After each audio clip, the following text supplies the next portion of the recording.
Air conditioner के काम में अगर आप गल्फ़ कंट्री में जाना चाहते हैं तो इसके लिए क्या प्रोसेस होता है, इंटरव्यू में कौन कौन से क्वेश्चन पूछे जाते हैं, आज कंप्लीट छोटा सा वीडियो होने वाला है। कंप्लीट स्टेप बाय स्टेप एक एक जानकारी मैं देने वाला हूं। उससे पहले मैं बताना चाहूँगा कि अगर आप यूट्यूब चैनल पर वीडियो को देख रहे हैं तो चैनल को सब्सक्राइब कर लें। अगर आप हमारे फेसबुक पर देख रहे हैं वीडियो को तो फेसबुक पेज को फॉलो कर लें। और जहाँ तक हो सके ग्रुप में आप वीडियो को शेयर कर दें ताकि ज़्यादा से ज़्यादा लोग इस वीडियो से लाभ उठा पाएँ। क्योंकि कंप्लीट एक एक करके, क्योंकि मैं भी इंटरव्यू दे करके आया हूँ गल्फ़ कंट्री में, चाहे आप दुबई जाना चाहते हैं या फिर सऊदी अरेबिया या फिर ओमान, मस्कट, कहीं भी जाना चाहते हो तो उसका क्या प्रोसेस होता है। तो उसके लिए कुछ लोग कहते हैं ITI का डिग्री या फिर डिप्लोमा का डिग्री देना पड़ता है क्या। तो देखिए, अगर डिप्लोमा ITI का डिग्री है आपके पास तो आप दे सकते हैं, उसमें आपके पासपोर्ट के साथ वो भी चला जाएगा। तो उसमें क्या होता है कि अगर आप ITI या फिर डिप्लोमा नहीं किए हैं तो भी देखिए ना, ITI और डिप्लोमा करने के बाद भी अगर पहली बार आप गल्फ़ कंट्री में आते हैं तो भी आपको उसी तरह से काम करना पड़ेगा जो एक हेल्पर काम करता है, उसी तरह से काम करना पड़ेगा। क्योंकि यहाँ पर आने के बाद ना क्या होता है कि आपको एक्सपीरियंस नहीं होता है, यहाँ के आपको एड्रेस नहीं पता होते हैं, रोड नहीं पता होते हैं, तो आपको कुछ दिन 1-2 महीने 3 महीने तक हेल्पर बन के ही रहना पड़ेगा, चाहे कितने बड़े भी टेक्नीशियन क्यों ना हो।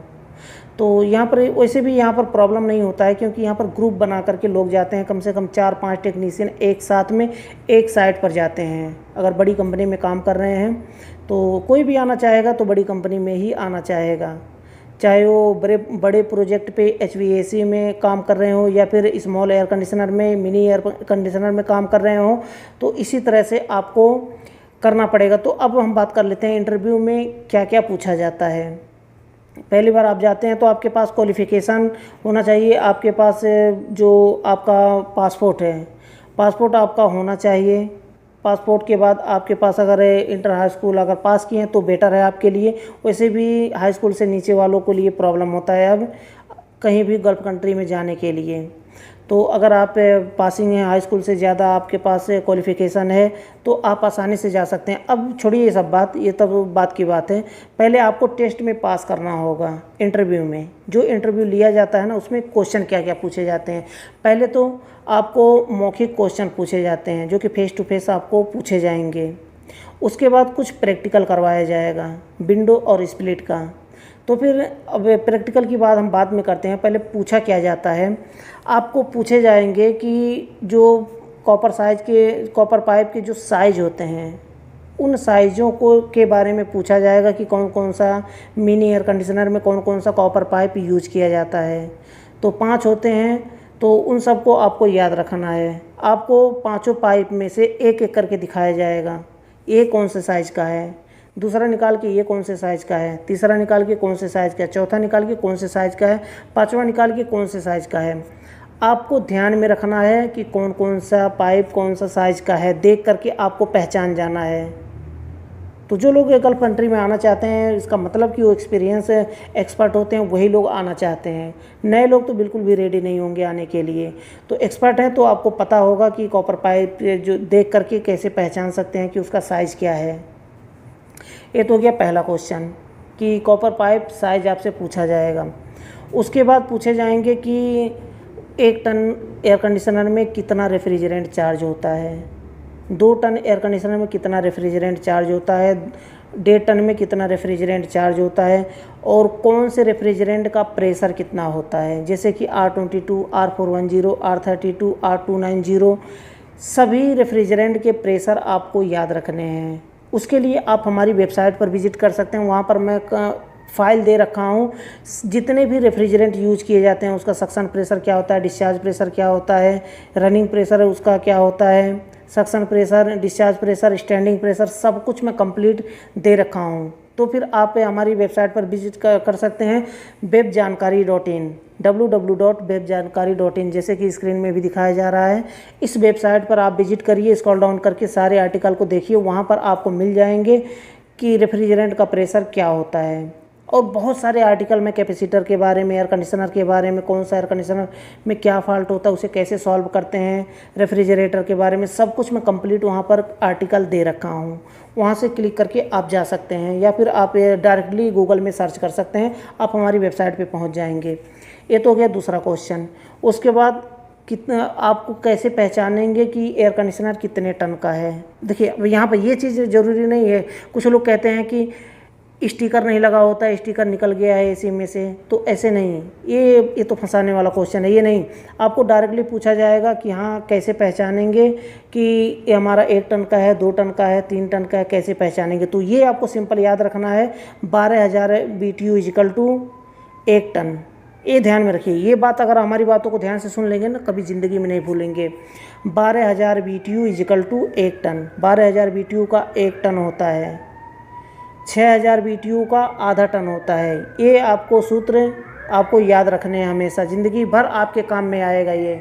12,000 BTU बराबर 1 टन और 18,000 BTU बराबर 1.5 टन, यानी कि 6,000 BTU का आधा टन होता है। तो 12,000 BTU में 6,000 BTU अगर मिला दिया जाए तो 18,000 BTU हो गया। 18,000 BTU equal to 1.5 ton. 24,000 BTU equal to 2 ton और 36,000 BTU इक्वल टू 3 टन। 12,000 से आपको इंटू करते जाना है, मल्टीप्लाई करते जाना है। 12,000 BTU 1 टन होता है, ये ध्यान में रखना है आपको। अब चाहे मानिए कि 5 टन का हो तो कितना BTU का होगा, 12 25 60, 60,000 BTU का 5 टन होगा। 12 चौक 48, 4,800 को 48,000 BTU का 4 टन होगा। और 2.5 टन या फिर 1.25 टन, थोड़ा सा डिफरेंस होता है इधर उधर। तो उस इस तरह से हम पहचान सकते हैं कि हमारा एसी कितने टन का है। सभी एसी में लिखे होते हैं, कूलिंग कैपेसिटी करके लिखा होता है या फिर BTU करके लिखा होता है, तो वही होता है BTU लिखा होता है। 18,000 BTU या फिर 12,000 BTU इस तरह से लिखा होता है। तो इस तरह से हम पहचान सकते हैं। इसके बाद आता है कि उसके बाद प्रैक्टिकल में थोड़ा सा क्वेश्चन इतने पूछे जाते हैं। और एक चीज़ और ध्यान में रखना है, जितने भी टूल्स यूज किए जाते हैं एयर कंडीशनर रिपेयर करने के लिए, जितने भी टूल्स यूज किए जाते हैं उस सारे टूल्स के नाम आपसे पूछे जाएंगे।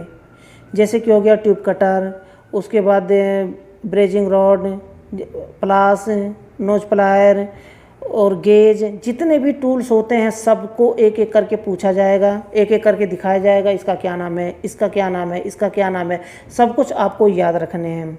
ये तो हो गया।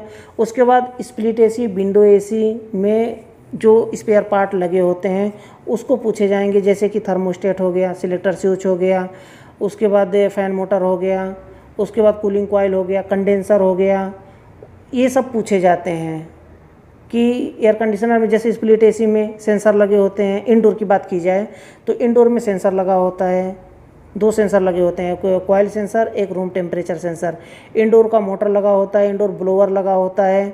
उसके बाद बाकी ऊपर से कवर होते हैं, टॉप कवर। उसके बाद साइड में सब कुछ पूछा जाता है, कूलिंग कॉइल लगा होता है, इतना सा इंडोर में लगा होता है। PCB लगा होता है। अब PCB के अंदर वो सब में पूछे जाते हैं PCB के अंदर, लेकिन कुछ जो स्पेयर होते हैं PCB के अंदर भी, उसको भी याद रख लेना, हो सकता है कि पूछ लिया जाए। इंडोर तो हो गया। आउटडोर में क्या लगा होता है, एक कंप्रेसर लगा होता है, एक कैपेसिटर लगा होता है, फैन मोटर लगा होता है, आउटडोर में सेंसर लगा होता है, इतना सा आउटडोर में होता है। अगर इन्वर्टर एसी की बात की जाए तो आउटडोर में PCB लगा होता है, ज़्यादा PCB होता है बस, और बाकी सेम नॉन इन्वर्टर की तरह होता है। इंडोर में सेम वही नॉन इन्वर्टर की तरह सब कुछ स्पेयर पार्ट लगे होते हैं। ये तो हो गया। अब प्रैक्टिकल आपसे क्या करवाया जाएगा, प्रैक्टिकल वहाँ पर क्या करवाते हैं। इंडोर अगर वहाँ पर मानिए कि स्प्लिट एसी है तो स्प्लिट एसी का थोड़ा सा वायर खोल देंगे, कैपेसिटर का या फिर कंप्रेसर का, तीनों टर्मिनल का वायर खोल देंगे। उसके बाद आपको लगाने के लिए बोला जाएगा। विंडो एसी का अगर बात की जाए तो कंप्रेसर का टर्मिनल का वायर निकाल देंगे, कैपेसिटर का, सिलेक्टर स्विच का, ये वायर आपको निकाल करके फिर से आपको लगाने के लिए बोला जाएगा कि कंप्रेसर और फैन मोटर एक साथ में चलना चाहिए। वायरिंग में यानी कि वायरिंग करवाया जाएगा आपको। तो वायरिंग आपको ध्यान में रखना है कि किस तरह से कैपेसिटर से लेकर और कंप्रेसर का टर्मिनल तक वायरिंग कैसे किया जाता है, फैन मोटर का वायर जो है सिलेक्टर स्विच में कैसे लगाया जाता है। तो आसान होता है, उसमें लिखा होता है हाई, मीडियम, लो, कंप्रेसर, इस तरह से लिखा होता है, न्यूट्रल, वहाँ पर लिखा होता है सब कुछ। तो ध्यान में रखना है कि कौन सा वायर कहाँ पर लगेगा। तो ये हो गया। उसके बाद प्रैक्टिकल स्प्लिट एसी का वायरिंग अगर करवाया जाएगा तो करवाया जाएगा, नहीं तो विंडो एसी का ज़्यादातर जो इंस्टीट्यूट होता है वहाँ पर विंडो एसी ही रखा रहता है। उसके बाद आपसे ब्रेजिंग करवाया जाएगा, 2 पाइप को ज्वाइंट करके, यानी कि आपको स्विगिंग टूल दिया जाएगा और 2 से 1 समान पाइप होंगे एक ही साइज़ के, उसमें स्विगिंग करके आपको ब्रेजिंग करना होता है, ब्रेजिंग करना। उसके बाद आपसे बेंडर दिया जाएगा आपको, चाहे स्प्रिंग बेंडर यूज कर रहे हो करें, दोनों रहता है, बेंडर लीवर भी रहता है, स्प्रिंग बेंडर भी रहता है। तो उसमें आपको यस बनाने के लिए, यू बनाने के लिए दिया जाएगा कॉपर पाइप को कि यू बेंड करके दिखाइए, यस बेंड करके दिखाइए, यल इस तरह से करके दिखाइए, तो आपको बेंड करके दिखाना होगा। इतना सा उसमें इंटरव्यू में किया जाता है, इंटरव्यू में इतना सा क्वेश्चन पूछा जाता है, बस दैट्स इट। अगर इतना आप निकाल ले जाते हैं तो आपको 80 या फिर 90% आपको नंबर दे दिया जाता है। इतना तो गल्फ़ कंट्री के लिए बहुत ज़्यादा है। 50 से अगर ऊपर आप पा लेते हैं किसी इंटरव्यू में तो फिर गल्फ़ कंट्री के लिए, किसी भी कंट्री में जाना चाहते हो तो बेटर होता है। तो ये सब क्वेश्चन पूछे जाते हैं, इसी तरह से इंटरव्यू लिया जाता है। तो मुझे लगता है कि आपको समझ में आ गया होगा।